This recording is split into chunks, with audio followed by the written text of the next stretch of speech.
The short film was financed by the university, and I also did a crowdfunding in which many friends or family helped me, so I'm very grateful for that.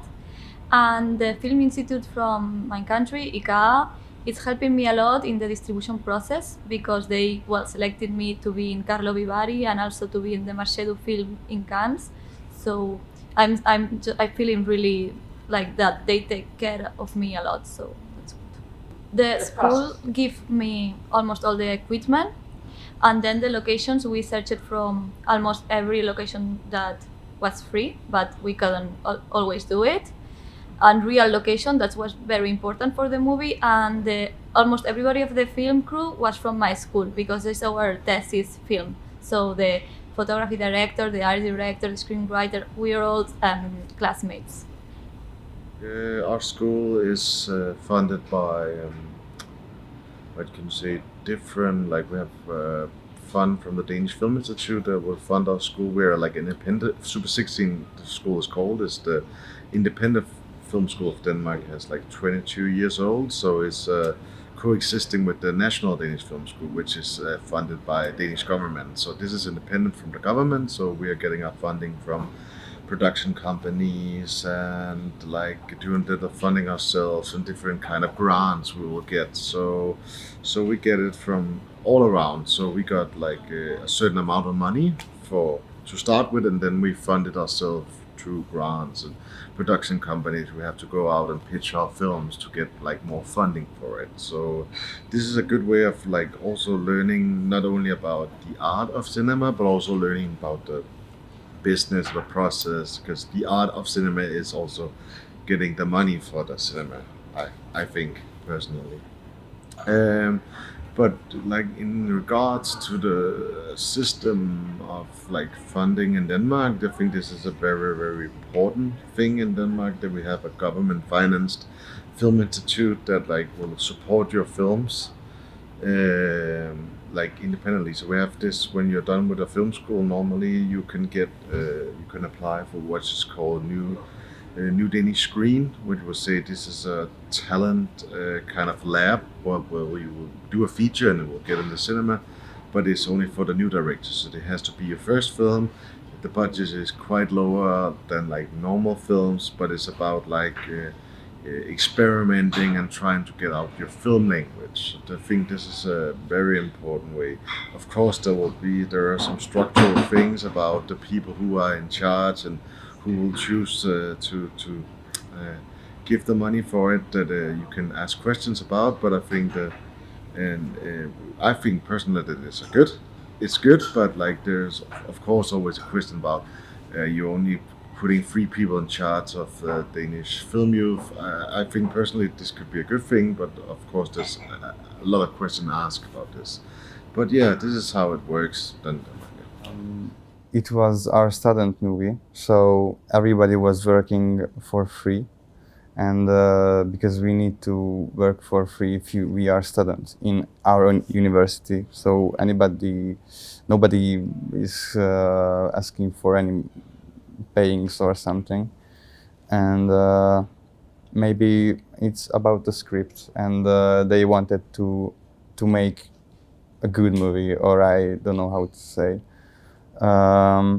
So this low cost, maybe we were used a Blackmagic camera, and we only rent optics and very low budget lights, and we make the script like that in the night, to be in the night.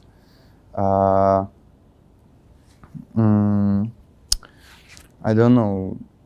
I don't really know.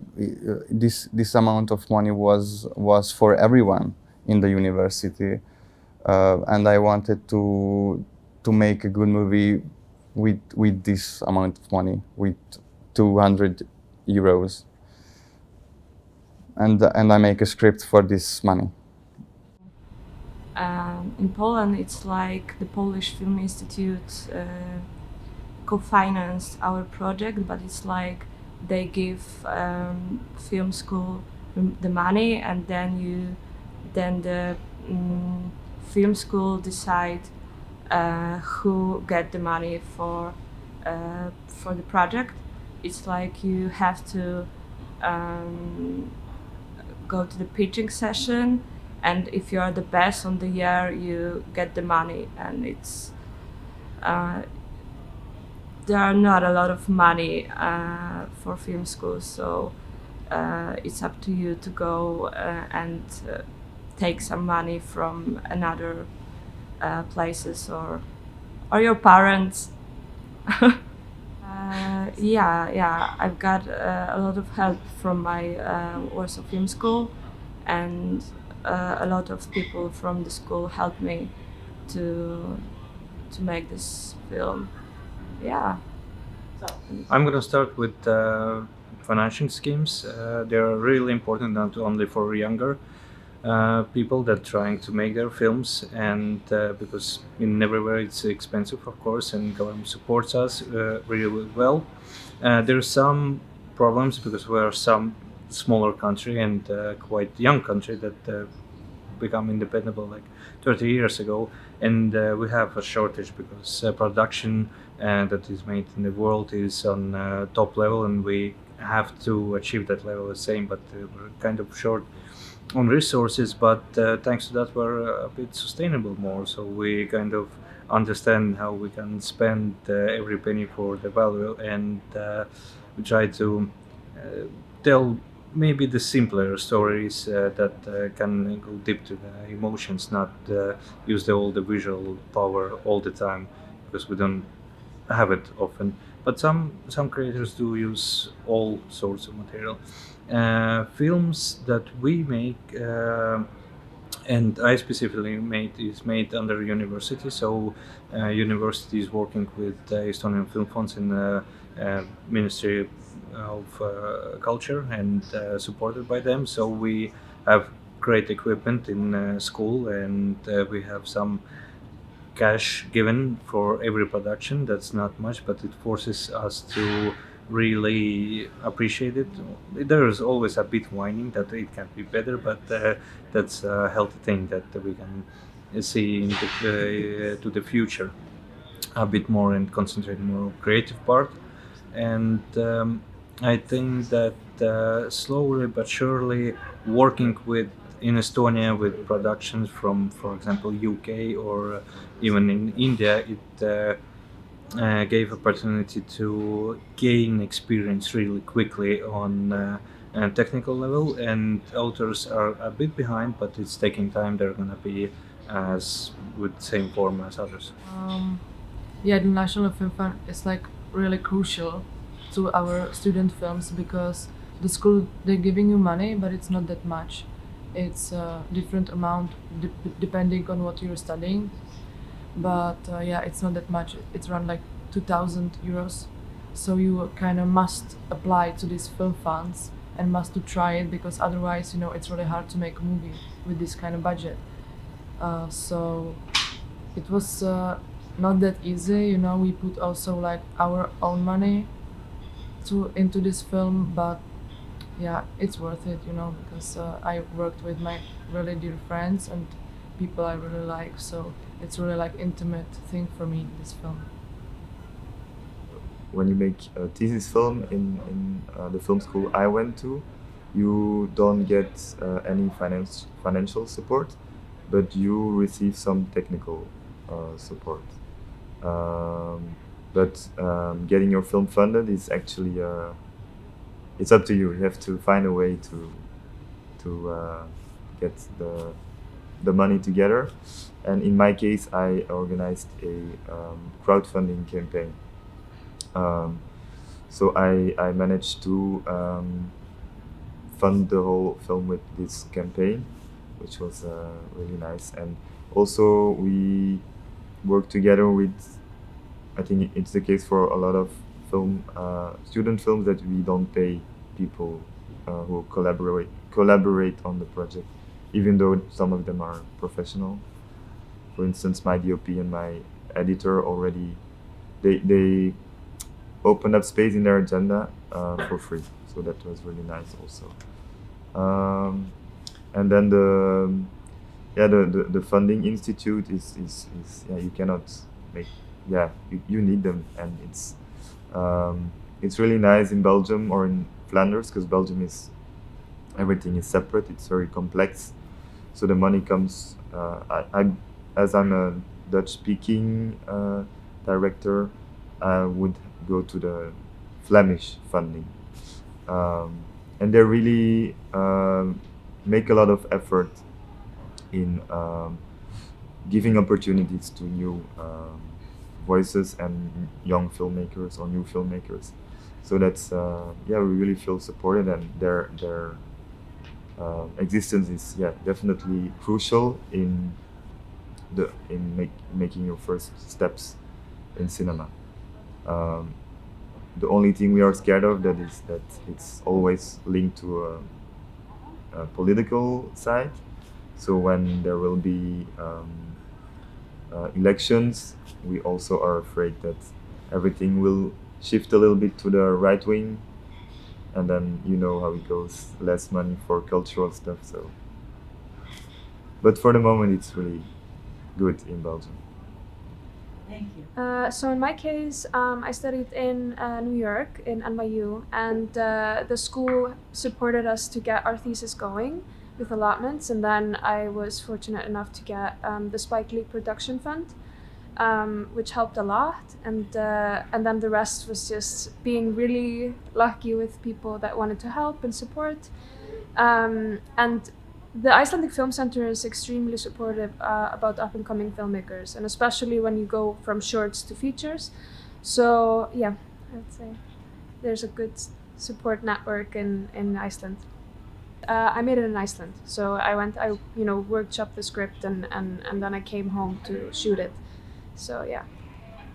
I think it was about a third of the budget was from the Film Academy in Vienna. And the rest in Austria, we have like a lot of small funding companies, or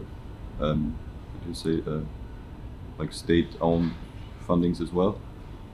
So there is a lot. You have to make an overview when you start at the Film Academy, what there is and what you can get for this and this project. And I think that's very important especially for people not studying at the university, because they don't get the technical equipment, which is a big part for the short films always. And how I made it was with a lot of, I know a lot of people because I'm also working as a lighting technician in the industry. So I had a lot of support from friends and from gaffers and lighting technicians to do it, which is kind of fun to have like the professionals come in and work together with the people that are not so experienced. It was really a good experience for me.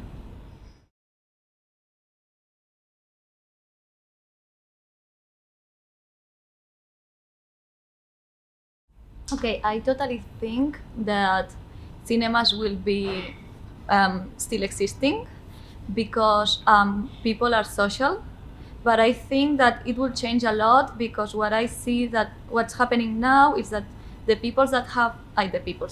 movies that have more success are the big events, the new Star Wars movie, or for example when they put Pulp Fiction again in the cinema, suddenly you go and it's full. And maybe a new movie that it's not so famous, it's not so crowded. So I think this is why, because people go to the cinema as a social event, like the big show.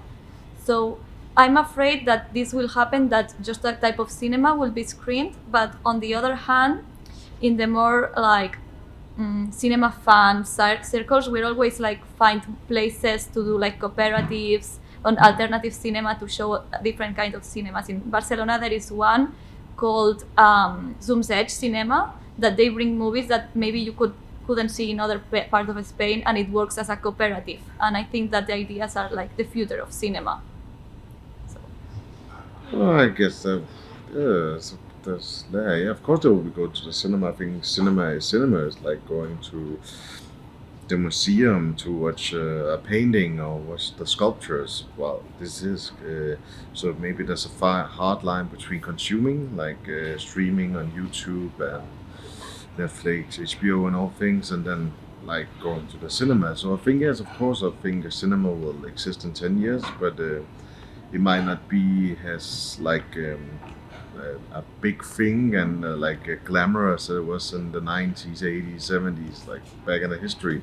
Now it's getting a bit more like mainstream, like towards social media and YouTubing. Like so, you can like watch a film on your phone, which I think is a good thing because I think maybe there's more people trying to tell stories through camera. Not saying this is cinema. I don't think this is cinema. This is storytelling. So if you're trying to do YouTube, this is storytelling. This is not film. And many things on Netflix, this is not film. This is storytelling. And storytelling is interesting and a good thing. And cinema is another thing. So no, I think it will.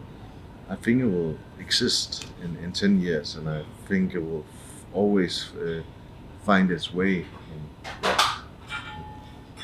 Yes, yes, I guess because of the screen it's have a very big energy, and I think it can last for just a very very long term. You know, like maybe 50 years ago, there will be or more bigger screens, or I don't know, but I can't really imagine the cinema will disappear.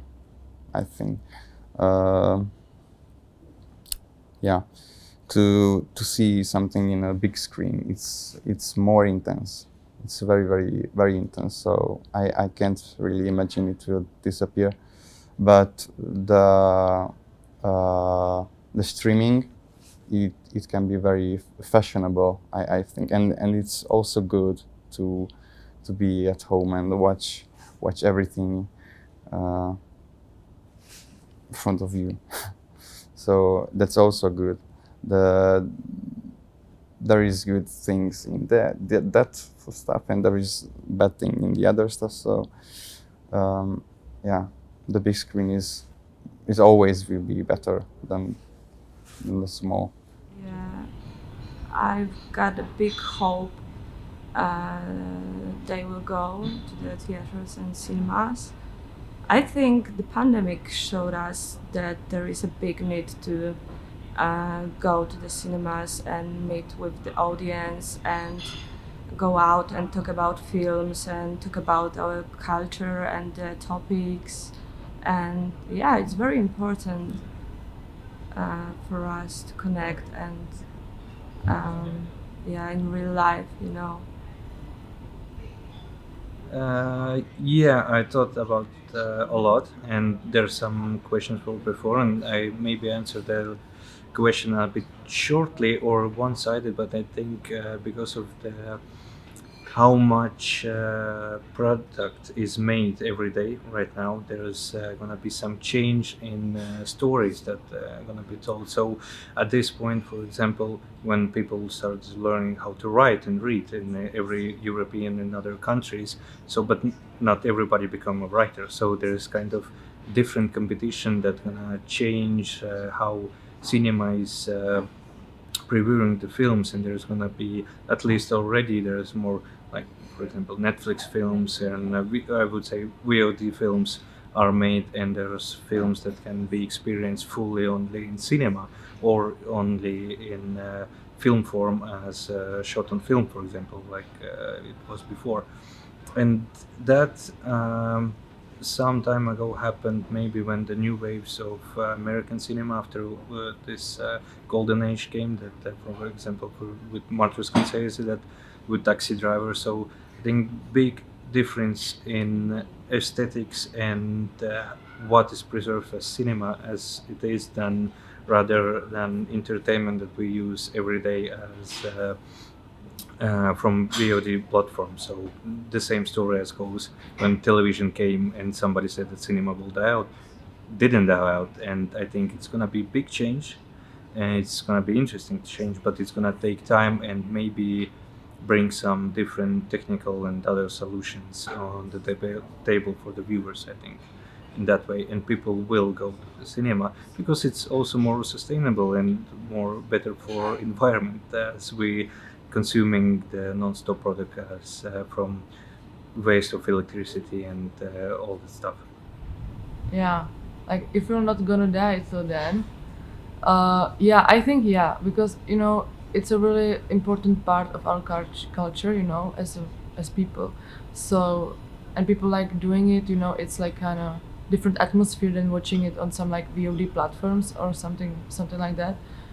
So yeah, I think they will. They're always, you know, it's the same with so many things that we were used to do, you know, at some point, some kind of amount of time, you know, different century or whatever. But something is still here, you know, because we are not want to let go of these things we really like. And I think with cinema it's maybe the same, you know, maybe yeah, it's not gonna be maybe like it used to be, you know, that popular that so many people are going to the cinema. Maybe it will be kind of different. Maybe less people will go there. But it doesn't matter, you know, it's not about counting how many people are going to cinema. It's about, you know, if one person have this kind of great experience there, you know, it's just fine, you know. Yeah, so it's not about counting how many people will go to the cinema. I think we should not look at it like that, and we should just like, you know, be grateful that it still exists, you know, and like trying to make it stay with us, you know, for the future. I hope so, definitely, because going to the theater is like a different thing from what's happening online. For me, it's total different thing. So I hope young people will still find a way to the theaters and buy candy and go see movies on the big screen. Yeah, I really hope so, because we make films for an audience, but we definitely make it for an audience to watch it in theater. So let's hope. I think cinemas have a sentimental value. I think it depends on, you know, if we take our kids, future kids or nieces and nephews to go to the cinema, because I think everybody remembers the first time they went to the cinema. It's like entering, you go into a different world, you leave everything outside and you go and on this journey, like when you go into the theater. And I think it's not the same as watching it from your couch. So it's like, yeah, it depends on if we really make an effort to like take the next generation and have that experience. So I think it's like a heart matter, you know, it's like the journey. So I think it's important enough for us to like make sure it goes on to the next generation. Yeah. I think yes, I'm pretty sure we will do, or young people will do. But I think it depends on how strongly we support the monopolists, like the internet streaming platforms, because there is a lot of them coming up, and I think it will also be interesting how they are going to affect the film industry. And so I think we have it, or the governments, or we as a society have it in our hands to keep it, to keep the cinemas. But I think we will keep them. We also kept the theaters for plays. So I don't have any doubt that we'll be having cinemas.